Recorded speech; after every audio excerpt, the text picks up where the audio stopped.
what is that switch that makes it flip? That's a great question, because oftentimes what you hear in the social media is just like one moment they're idealizing you, and then the next moment they're devaluing you, right?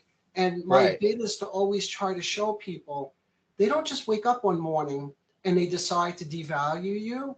Something happens. So in the case that we're talking about with the vulnerable narcissist, they don't just become more clingy and needy or desperate. Something happens. So let me give, can I just give a quick example of this, just from social media? Of course. From television, basically, so we're not looking at any case.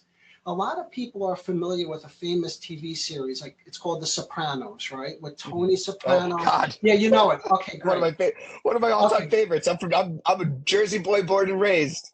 This is great. So you're going to remember this quite specifically. So Tony presents more as that grandiose narcissist, right? With, we could say, more like the malignant type because of his criminal behavior.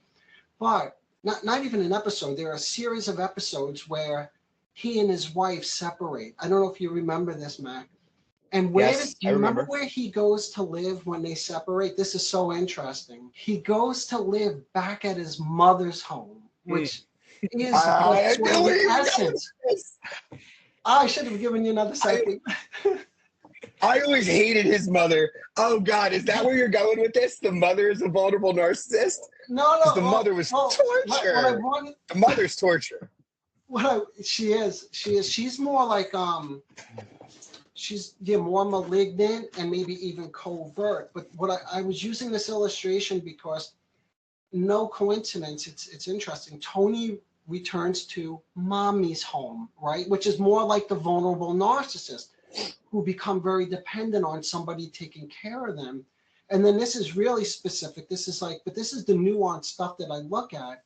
If you remember, when he's living back at home, he can't get off the phone at night. So it's late at night and he suddenly becomes very desperate and clingy, trying to keep, I don't remember who it was, but people would talk to him at night and he didn't want to get off the phone with them.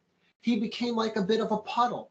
So that may be and I have other examples like this. One is from Breaking Bad, but we don't need to keep going. But I just wanted to put that image in your mind. And for your audience, this is really nicely what captures the vulnerable narcissist.